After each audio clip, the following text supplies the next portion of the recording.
Les podcasts du Figaro.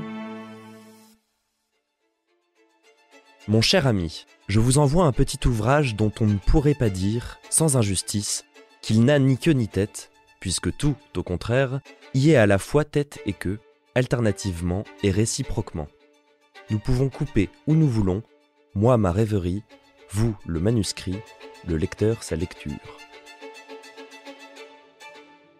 Bonjour et bienvenue dans ce podcast littéraire, Le moment des livres.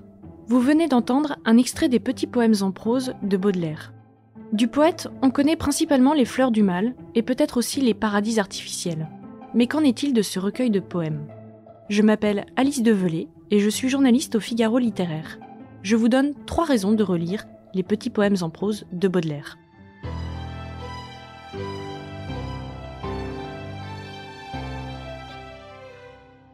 D'abord, il n'y a pas que les fleurs du mal. En 1864, Baudelaire est en proie au désespoir. Ça fait des années que ses poèmes en prose sont maudits. Quand il tente de les publier, soit il entraîne la mort d'un journal, soit il se heurte à la censure de ses rédacteurs. Et lorsqu'enfin le recueil est publié en 1869, Baudelaire est déjà mort depuis 2 ans. Aujourd'hui encore, le titre de son œuvre porte la marque de ces années maudites. Que faut-il dire ? Petits poèmes en prose ? Spleen de Paris ? Chacun fait comme il veut, même s'il semblerait que le poète avait une préférence pour ce dernier titre. Le livre est habité par cette peur que Baudelaire avait de ne pas arriver à créer. On plonge donc avec un certain vertige dans ces textes qui flirtent avec des nouvelles. Les phrases s'étirent et se font des croche-pieds. Baudelaire est toujours déchiré, déchirant. Il lutte contre 2 postulations, Dieu et Satan. Il défend le vide de l'emporter et rêve de s'envoler. Deuxième raison de relire ces petits poèmes en prose, Baudelaire est un auteur difficile à aimer. S'il a la phrase sublime, il a aussi la pique cruelle. Mais il ne faut pas croire, la méchanceté n'est jamais gratuite chez le poète. Comme il l'écrit dans son poème La fausse monnaie, le plus irréparable des vices est de faire le mal par bêtise. Sa virulence est un exorcisme.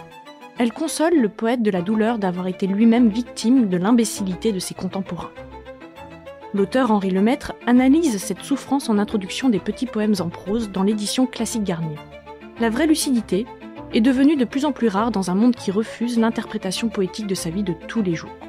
En choquant le lecteur, Baudelaire cherche à nous guérir de notre aveuglement. Nous avons mis notre vanité et notre orgueil comme des œillères sur le réel.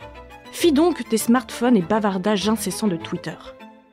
Ces histoires extraordinaires sont un point d'observatoire sur l'étrangeté du quotidien.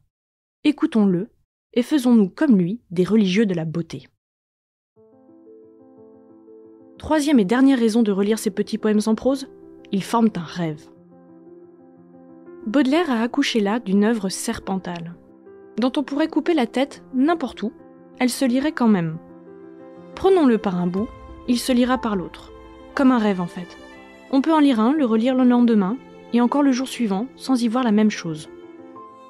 Faut-il donc voir dans ces métamorphoses du texte une allégorie, un portrait du poète ? Peut-être. Après tout, le poète n'est jamais ni tout à fait le même, ni tout à fait un autre.